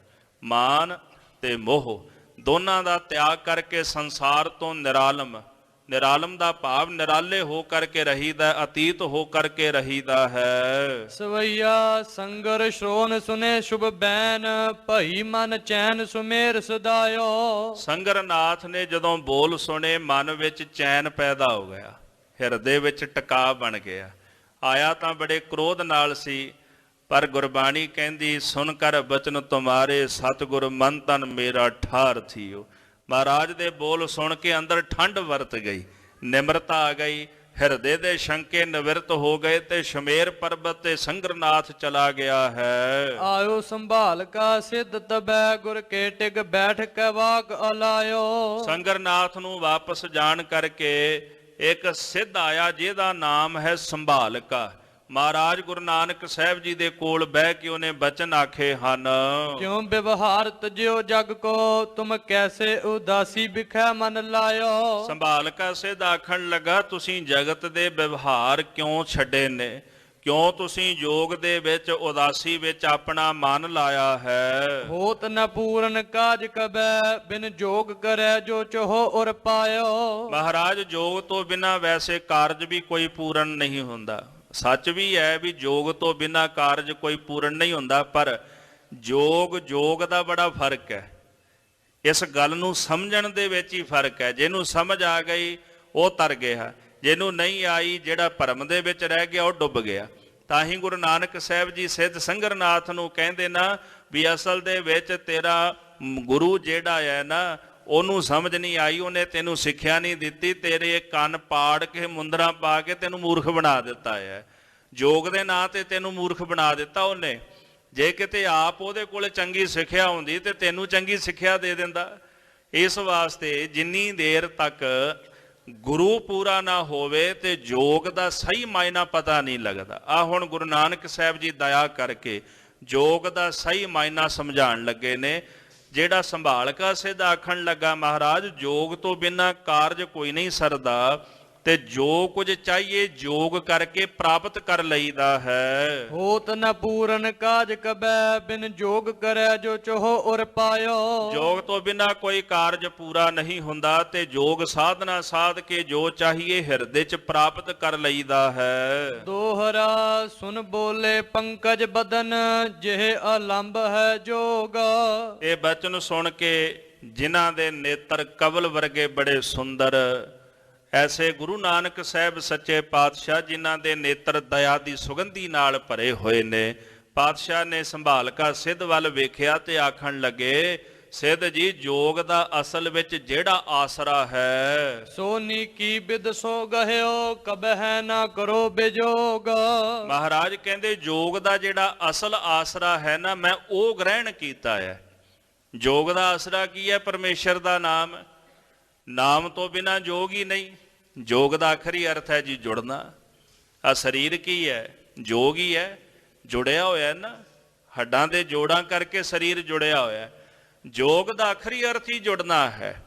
ਪਾਤਸ਼ਾਹ ਕਹਿੰਦੇ ਜੁੜਿਆ ਨਾਮ ਦੇ ਨਾਲ ਜਾਂਦਾ ਹੈ, ਤੇ ਜਿਹਨੇ ਹਿਰਦੇ ਵਿੱਚ ਨਾਮ ਨਹੀਂ ਵਸਾਇਆ ਉਹ ਜੁੜ ਕਿਵੇਂ ਸਕਦਾ ਜੇ। ਇਸ ਵਾਸਤੇ ਅਸਲ ਵਿੱਚ ਜੋਗ ਦਾ ਜਿਹੜਾ ਅਸਲੀ ਆਸਰਾ ਪਰਮੇਸ਼ਰ ਦਾ ਨਾਮ ਹੈ, ਉਹ ਨਾਮ ਅਸੀਂ ਆਪਣੇ ਹਿਰਦੇ ਵਿੱਚ ਗ੍ਰਹਿਣ ਕੀਤਾ। ਕਬਹਿ ਨਾ ਕਰੋ ਬਿਯੋਗ। ਅਕਾਲ ਪੁਰਖ ਦੇ ਨਾਮ ਨੂੰ ਕਦੇ ਵੀ ਮੈਂ ਤਿਆਗਦਾ ਨਹੀਂ। ਇਹ ਨਾਮ ਹੁਣ ਮੇਰੇ ਪ੍ਰਾਣਾਂ ਦਾ, ਮੇਰੇ ਜੀਵਨ ਦਾ ਆਧਾਰ ਆਸਰਾ ਬਣ ਗਿਆ ਹੈ। ਤੇ ਇਸ ਵਾਸਤੇ ਰੋਜ਼ ਪੜ੍ਹਦੇ ਹਾਂ ਗੁਰਦੇਵ ਦੇ ਬਚਨ, ਆਖਾ ਜੀਵਾ ਵਿਸਰੈ ਮਰ ਜਾਓ, ਆਖਣ ਔਖਾ ਸਾਚਾ ਨਾਉ। ਇੱਕ ਛੋਟੀ ਜਿਹੀ ਉਦਾਹਰਣ ਹੈ, ਡਾਕਟਰ ਭਾਈ ਵੀਰ ਸਿੰਘ ਜੀ ਨੇ ਲਿਖਿਆ ਜੇ, ਲੁਧਿਆਣੇ ਦੇ ਲਾਗੇ ਕਿਸੇ ਨਗਰ ਦਾ ਉਹਨਾਂ ਜ਼ਿਕਰ ਕੀਤਾ। ਉੱਥੇ ਕੋਈ ਜ਼ਿਮੀਂਦਾਰ ਰਹਿੰਦਾ ਸੀ, ਖੇਤਾਂ 'ਚ ਕੰਮ ਕਰਦਾ ਸੀ। ਇੱਕ ਮਹਾਤਮਾ ਆ ਗਿਆ, ਉਹਨੇ ਆਖਿਆ ਵੀ ਜਲ ਛਕਾ ਦਿਓ। ਉਹ ਜ਼ਿਮੀਂਦਾਰ ਨੇ ਕੀ ਕੀਤਾ ਵੀ ਕੋਲ ਗਊ ਖੜੀ ਹੋਈ ਸੀ, ਉਹ ਚੋ ਕੇ ਨਾ ਦੁੱਧ, ਤੇ ਦੁੱਧ ਦੇ ਵਿੱਚ ਥੋੜਾ ਜਿਹਾ ਖੂਹ ਦਾ ਠੰਡਾ ਪਾਣੀ ਮਿਲਾ ਕੇ ਤੇ ਉਹ ਛਕਾ ਦਿੱਤਾ। ਮਹਾਤਮਾ ਆਖਣ ਲੱਗੇ ਵੀ ਮੈਂ ਤਾਂ ਆਖਿਆ ਸੀ ਜਲ ਛਕਾ ਦੇ। ਉਹਨੇ ਆਖਿਆ ਸੰਤ ਜੀ ਤੁਸੀਂ ਆਏ ਹੋ, ਜਿਹੜੀ ਵਸਤੂ ਮੇਰੇ ਕੋਲ ਉੱਤਮ ਸੀ ਨਾ ਉਹ ਛਕਾ ਦਿੱਤੀ, ਵੀ ਇਹ ਮੇਰੇ ਕੋਲ ਉੱਤਮ ਸੀ, ਤੁਹਾਨੂੰ ਮੈਂ ਛਕਾ ਦਿੱਤੀ। ਤੇ ਉਹ ਜਾਂਦੀ ਬਾਰੀ ਮਹਾਤਮਾ ਆਖਣ ਲੱਗੇ ਠੀਕ ਹੈ, ਤੂੰ ਜਿਹੜੀ ਉੱਤਮ ਵਸਤੂ ਜਾਣ ਕੇ ਸਾਨੂੰ ਛਕਾਈ ਹੈ, ਤੇ ਅਸੀਂ ਵੀ ਇੱਕ ਉੱਤਮ ਵਸਤੂ ਤੈਨੂੰ ਨਾ ਦੇ ਕੇ ਚੱਲਿਆ, ਬੋਲ ਵਾਹਿਗੁਰੂ। ਕਹਿੰਦਾ ਜੀ ਵਾਹਿਗੁਰੂ। ਕਹਿੰਦੇ ਬਸ ਜਪਦਾ ਹੀ ਰਹਿ ਫਿਰ ਹੁਣ। ਉਹ ਫਿਰ ਜਪਦਾ ਹੀ ਰਿਹਾ। ਇਹ ਕਰੀਬਨ ਭਾਈ ਵੀਰ ਸਿੰਘ ਜੀ 1950 ਦੇ ਨੇੜੇ ਤੇੜੇ ਦੀ ਗੱਲ ਲਿਖਦੇ ਨੇ। ਕਹਿੰਦੇ ਉਹ ਫਿਰ ਜਪਦਾ ਰਿਹਾ ਵਾਹਿਗੁਰੂ ਵਾਹਿਗੁਰੂ, ਸਾਰਾ ਦਿਨ ਹੀ ਲੱਗਿਆ ਰਹੇ। ਖੇਤ ਜਿਹੜੇ ਸਨ ਥੋੜੇ ਸਨ ਉਹਦੇ ਪਾਸ, ਤੇ ਖੇਤਾਂ ਦੇ ਵਿੱਚ ਆ ਕੇ ਹਲ ਵਾਹ ਲਿਆ, ਥੋੜੀ ਜੀ ਫਸਲ ਬੀਜ ਲਈ, ਤੇ ਉਹਦਾ ਝਾੜ ਵੀ ਸਾਰਿਆਂ ਨਾਲੋਂ ਜ਼ਿਆਦਾ ਹੋਇਆ ਕਰੇ। ਲੋਕ ਵੀ ਬੜੇ ਹੈਰਾਨ ਹੋ ਗਏ। ਹੌਲੀ ਹੌਲੀ ਉਹਦੀ ਸ਼ੋਭਾ ਹੋਣ ਲੱਗ ਪਈ। ਜਿਹੜਾ ਬਚਨ ਕਿਹਾ ਕਰੇ ਬਚਨ ਵੀ ਸਫਲਾ ਹੋ ਗਿਆ, ਕੋਈ ਵੀ ਬਚਨ ਵੀ ਵਿਅਰਥ ਨਾ ਜਾਵੇ। ਤੇ ਇੱਕ ਮਹਾਂਪੁਰਸ਼ ਮਹਾਤਮਾ ਹੋਏ ਨੇ, ਉਹ ਮਿਲਣ ਵਾਸਤੇ ਆਏ ਇਹਨਾਂ ਨੂੰ। ਆਖਣ ਲੱਗੇ ਕੀ ਜਪਦੇ ਹੋ? ਆਖਦੇ ਜੀ ਵਾਹਿਗੁਰੂ। ਪਤਾ ਵੀ ਕੀ ਹੈ? ਕਹਿੰਦੇ ਮੈਨੂੰ ਨਹੀਂ ਪਤਾ ਵੀ ਇਹ ਕੀ ਹੈ, ਆਪਣਾ ਕੰਮ ਤਾਂ ਜਪਣਾ ਹੈ। ਕਹਿੰਦੇ ਫਿਰ ਕਿਵੇਂ ਜਪਣਾ ਸ਼ੁਰੂ ਕੀਤਾ? ਕਹਿੰਦੇ ਕੋਈ ਮਹਾਤਮਾ ਆਏ ਸੀ, ਕਹਿੰਦੇ ਵਾਹਿਗੁਰੂ ਵਾਹਿਗੁਰੂ ਜਪਿਆ ਕਰ, ਬਸ ਉਦੋਂ ਦਾ ਜਪਣਾ ਸ਼ੁਰੂ ਕਰ ਦਿੱਤਾ ਹੈ। ਕਹਿੰਦੇ ਫਿਰ ਛੱਡ ਦੇ। ਕਹਿੰਦੇ ਇਹੀ ਤਾਂ ਦਿੱਕਤ ਹੈ ਵੀ ਛੱਡਿਆ ਨਹੀਂ ਜਾਂਦਾ। ਕਹਿੰਦੇ ਕਿਉਂ? ਕਹਿੰਦੇ ਜਦੋਂ ਮੈਂ ਛੱਡਣ ਲੱਗਦਾ ਨਾ, ਮੈਨੂੰ ਲੱਗਦਾ ਵੀ ਹੁਣੇ ਹੀ ਮੈਂ ਮਰ ਜਾਣਾ, ਹੁਣੇ ਹੀ ਮੇਰੇ ਪ੍ਰਾਣ ਨਿਕਲ ਜਾਣੇ ਨੇ। ਕਹਿੰਦੇ ਇਹੀ ਦਿੱਕਤ ਹੈ ਵੀ ਛੱਡਿਆ ਨਹੀਂ ਜਾਂਦਾ ਮੇਰੇ ਕੋਲੋਂ। ਜਿਨ੍ਹਾਂ ਦੇ ਹਿਰਦੇ ਦੇ ਅੰਦਰ ਲਿਵ ਲੱਗ ਜਾਏ ਨਾ, ਉਹ ਕਿਵੇਂ ਛੱਡ ਸਕਦੇ ਨੇ? ਆਪਣੇ ਵਾਸਤੇ ਤਾਂ ਗੱਲ ਕਹਿਣ ਮਾਤਰ ਹੈ ਨਾ, ਆਖਾ ਜੀਵਾ ਵਿਸਰੈ ਮਰ ਜਾਓ, ਆਪਾਂ ਅਰਥ ਕਰ ਸਕਦੇ ਹਾਂ, ਪਰ ਸਾਡੇ ਵਰਗਾ ਆਖੇਗਾ ਵੀ ਇਦਾਂ ਹੋ ਸਕਦਾ ਵੀ ਨਾ ਜਪਾਂ ਤੇ ਮੌਤ ਹੋ ਜਾਏਗੀ, ਜਪਾਂ ਤੇ ਜੀਵਾਂਗਾ, ਹੋ ਸਕਦਾ ਇਦਾਂ? ਪਰ ਉਹ ਜ਼ਿਮੀਂਦਾਰ ਕਹਿੰਦਾ ਵਾਕਿਆ ਹੀ ਸੰਤ ਜੀ ਇਹ ਸੱਤ ਹੈ, ਜੇ ਮੈਂ ਛੱਡਦਾ ਮੈਨੂੰ ਲੱਗਦਾ ਮੇਰੇ ਪ੍ਰਾਣ ਹੀ ਨਿਕਲ ਚੱਲੇ ਨੇ, ਮੇਰੇ ਕੋਲੋਂ ਛੱਡਿਆ ਨਹੀਂ ਜਾਂਦਾ ਇਸ ਵਾਸਤੇ। ਫਿਰ ਉਹ ਕਹਿੰਦੇ ਫਿਰ ਜਪਦਾ ਹੀ ਰਿਹਾ ਕਰ। ਉਹ ਕਹਿੰਦੇ ਮੈਨੂੰ ਇਹ ਵੀ ਨਹੀਂ ਪਤਾ ਵੀ ਮੈਂ ਜਪਦਾ ਕੀ ਆ, ਬਸ ਜਪੀ ਜਾਣਾ ਆ, ਛੱਡਿਆ ਨਹੀਂ ਜਾਂਦਾ। ਆਖਾ ਜੀਵਾ ਵਿਸਰੈ ਮਰ ਜਾਓ, ਇਹੀ ਯੋਗ ਦਾ ਅਸਲ ਆਸਰਾ ਹੈ, ਪਰਮੇਸ਼ਰ ਦਾ ਨਾਮ। ਗੁਰੂ ਨਾਨਕ ਸਾਹਿਬ ਜੀ ਕਹਿੰਦੇ ਇਹ ਨਾਮ ਮੈਂ ਕਦੇ ਤਿਆਗ ਨਹੀਂ ਸਕਦਾ, ਇਹ ਨਾਮ ਮੇਰੇ ਪ੍ਰਾਣਾਂ ਦਾ, ਮੇਰੇ ਜੀਵਨ ਦਾ ਆਧਾਰ ਆਸਰਾ ਹੈ। ਜਗ ਵਿਵਹਾਰ ਉਦਾਸ ਮੈਂ ਸਦਾ ਨਾਮ ਲਿਵ ਏਕ। ਰਹਿਣਾ ਮੈਂ ਜਗਤ ਦੇ ਵਿਵਹਾਰ ਦੇ ਅੰਦਰ ਹਾਂ, ਪਰ ਉਦਾਸ ਹੋ ਕਰਕੇ ਰਹਿਣਾ। ਅੱਠੇ ਪੈਰ ਮੇਰੀ ਲਿਵ ਉਸ ਵਾਹਿਗੁਰੂ ਅਕਾਲ ਪੁਰਖ ਦੇ ਨਾਲ ਜੁੜੀ ਰਹਿੰਦੀ ਹੈ। ਸਰਬ ਕਾਜ ਪੂਰਨ ਕਰਤ ਜਿਸ ਤੇ ਹੋਤ ਵਿਵੇਕ। ਪਰਮੇਸ਼ਰ ਦਾ ਨਾਮ ਐਸਾ ਹੈ ਜਿਹੜਾ ਸਾਡੇ ਸਾਰੇ ਕਾਰਜ ਪੂਰਨ ਕਰਦਾ ਹੈ। ਜਿਹੜਾ ਜਪਦਾ ਹੈ ਉਹਦੇ ਸਾਰੇ ਕਾਰਜ ਰਾਸ ਹੋ ਜਾਂਦੇ। ਗੋਪਾਲ ਤੇਰਾ ਆਰਤਾ ਜੋ ਜਨ ਤੁਮਰੀ ਭਗਤ ਕਰਨ ਤੇ ਤਿਨ ਕੇ ਕਾਜ ਸਵਾਰਤਾ। ਜਿਹੜਾ ਜਪਦਾ ਉਹਦੇ ਸਾਰੇ ਕਾਰਜ ਪੂਰਨ ਹੋ ਜਾਂਦੇ ਨੇ। ਜਿਸ ਤੇ ਹੋਤ ਵਿਵੇਕ ਔਰ ਨਾਮ ਜਪਣੇ ਕਰਕੇ ਹੀ ਵਿਵੇਕ ਦੀ ਪ੍ਰਾਪਤੀ ਹੋ ਜਾਂਦੀ ਹੈ। ਸੋਰਠਾ ਸੁਨ ਸੰਭਾਲ ਕਾ ਸਾਰ ਗਮਨਿਓ ਸ਼ਿਖਰ ਸੁਮੇਰ ਪੈ। ਗੁਰੂ ਨਾਨਕ ਸਾਹਿਬ ਦੇ ਬਚਨ ਸੰਭਾਲ ਕਾ ਸਿੱਧ ਨੇ ਸੁਣੇ, ਸਾਰ ਸੁਣਿਆ, ਤਤ ਸੁਣਿਆ, ਸਿਧਾਂਤ ਸੁਣਿਆ। ਉਸ ਤੋਂ ਬਾਅਦ ਉਹਦੇ ਕੋਲ ਸਵਾਲ ਕਰਨ ਲਈ ਕੁਝ ਬਚਿਆ ਨਹੀਂ। ਯੋਗ ਦਾ ਸਿਧਾਂਤ ਤਤ, ਦੁਨੀਆ ਦੇ ਸਾਰੇ ਧਰਮਾਂ ਦਾ ਸਿਧਾਂਤ ਤਤ, ਸਾਰੇ ਸ਼ਾਸਤਰਾਂ ਦਾ ਸਿਧਾਂਤ ਤਤ ਪਰਮੇਸ਼ਰ ਦਾ ਨਾਮ ਹੈ। ਨਾਨਕ ਕਹਿ ਘਰ ਕੇਵਲ ਨਾਮ। ਇਹੀ ਤਤ, ਇਹੀ ਸਿਧਾਂਤ ਗੁਰੂ ਗ੍ਰੰਥ ਸਾਹਿਬ ਜੀ ਦੇ 1430 ਅੰਗਾਂ ਦੇ ਉੱਤੇ ਹੈ। ਇਹ ਸਿਧਾਂਤ ਜਦੋਂ ਸੰਭਾਲਕਾ ਨੇ ਸੁਣਿਆ ਤੇ ਚੁੱਪ ਕਰਕੇ ਸ਼ਮੇਰ ਪਰਬਤ ਤੇ ਚਲਾ ਗਿਆ ਹੈ। ਕੀਨ ਬਿਰਤੰਤ ਉਚਾਰ ਧਿਆਏ ਪਿਓ ਪੂਰਨ ਅਬੈ। ਜਾ ਕੇ ਉਹਨੇ ਗੋਰਖਨਾਥ ਨੂੰ ਸਾਰਾ ਬਿਰਤੰਤ ਸੁਣਾ ਦਿੱਤਾ। ਤੇ ਕਵੀ ਸੰਤੋਖ ਸਿੰਘ ਜੀ ਕਹਿੰਦੇ ਇੱਥੇ ਹੀ ਇਸ ਅਧਿਆਏ ਦੀ ਸੰਪੂਰਨਤਾ ਹੋਈ ਹੈ। ਇਸ ਤਰ੍ਹਾਂ ਮਹਾਰਾਜ ਗੁਰੂ ਨਾਨਕ ਸਾਹਿਬ ਸੱਚੇ ਪਾਤਸ਼ਾਹ ਜੀ ਦੇ ਚਰਣਾ ਕਵਲਾਂ ਦੇ ਵਿੱਚ ਸਿੱਧ ਗੋਪੀਨਾਥ, ਇਸੇ ਪ੍ਰਕਾਰ ਈਸ਼ਰਨਾਥ, ਲੰਗਰ, ਮੰਗਲ, ਸ਼ੰਭੂਨਾਥ ਆਦਿਕ ਸਿੱਧ ਆਉਣਗੇ। ਉਹਨਾਂ ਨਾਲ ਸਤਿਗੁਰਾਂ ਦੀ ਚਰਚਾ ਹੋਵੇਗੀ। ਅਗਲਿਆਂ ਪ੍ਰਕਰਣਾਂ ਵਿੱਚ ਇਹ ਪ੍ਰਸੰਗ ਆਪ ਜੀ ਸਰਵਣ ਕਰੋਗੇ। ਸਮੇਂ ਦੇ ਲਿਹਾਜ਼ ਨਾਲ ਸਮਾਪਤੀ ਹੈ। ਸਾਹਿਬ ਸੱਚੇ ਪਾਤਸ਼ਾਹ ਗਰੀਬ ਨਵਾਜ਼ ਜੀ ਦੇ ਪਾਵਨ ਪਵਿੱਤਰ ਇਤਿਹਾਸ ਦੀ ਕਥਾ ਵਿਚਾਰ ਕਰਦਿਆਂ ਬੇਅੰਤ ਪ੍ਰਕਾਰ ਦੀਆਂ ਭੁੱਲਾਂ ਗਲਤੀਆਂ ਹੋ ਗਈਆਂ ਹੋਣਗੀਆਂ। ਅਣਜਾਣ ਜਹੇ ਦਾਸਰੇ ਜਾਣ ਕਰਕੇ ਖਿਮਾ ਕਰਨੀ ਜੀ। ਵਿਸਰ ਨਾਹੀਂ ਦਾਤਾਰ, ਵਿਸਰ ਨਾਹੀਂ ਦਾਤਾਰ।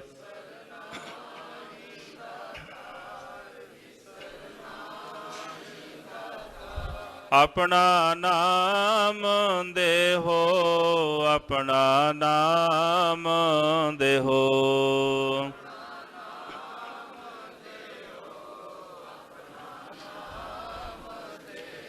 ਗੁਣ ਗਾਵਾ ਦਿਨ ਰਾਤ, ਗੁਣ ਗਾਵਾ ਦਿਨ ਰਾਤ।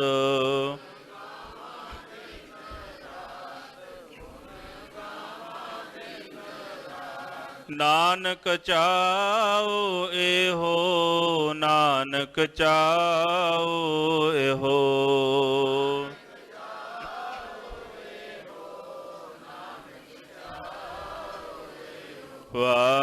ਵਾਹਿਗੁਰੂ ਵਾਹਿਗੁਰੂ ਵਾਹਿਗੁਰੂ।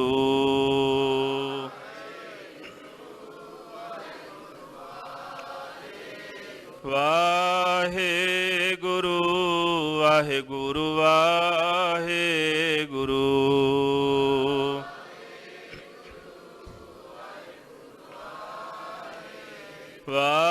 ਵਾਹਿਗੁਰੂ ਵਾਹਿਗੁਰੂ ਵਾਹਿਗੁਰੂ। ਵਾਹਿਗੁਰੂ ਵਾਹਿਗੁਰੂ ਵਾਹਿਗੁਰੂ। ਵਾਹਿਗੁਰੂ ਵਾਹਿਗੁਰੂ ਵਾਹਿਗੁਰੂ। ਵਾਹਿਗੁਰੂ ਵਾਹਿਗੁਰੂ ਵਾਹਿਗੁਰੂ। ਵਾਹਿਗੁਰੂ ਵਾਹਿਗੁਰੂ ਵਾਹਿਗੁਰੂ। ਵਾਹਿਗੁਰੂ ਵਾਹਿਗੁਰੂ ਵਾਹਿਗੁਰੂ। ਹੇ ਅਚੁਤ ਹੈ ਪਾਰ ਬ੍ਰਹਮ ਅਬਨਾਸੀ ਅਗਨਾਸ। ਹੇ ਪੂਰਨ ਹੈ ਸਰਬ ਮੈਂ ਦੁਖ ਭੰਜਨ ਗੁਣ ਤਾਸ। ਹੇ ਸੰਗੀ ਹੈ ਨਿਰੰਕਾਰ ਗੁਣ ਸਭ ਟੇਕ। ਹੇ ਗੋਬਿੰਦ ਹੈ ਗੁਣ ਨਿਧਾਨ ਜਾ ਕੈ ਸਦਾ ਵਿਵੇਕ। ਹੇ ਅਪਰੰਪਰ ਹਰ ਹਰੇ ਹੈ ਪੀ ਹੋਵਨ ਹਾਰ। ਹੇ ਸੰਤਹ ਕੈ ਸਦਾ ਸੰਗ ਨਿਰਧਾਰਾਇਆ। ਹੇ ਠਾਕੁਰ ਹਉ ਦਾਸਰੋ ਮੈਂ ਨਿਰਗੁਣ ਗੁਣ ਨਹੀਂ ਕੋਏ। ਨਾਨਕ ਦੀਜੈ ਨਾਮ ਦਾਨ ਰਾਖੋ ਹੀ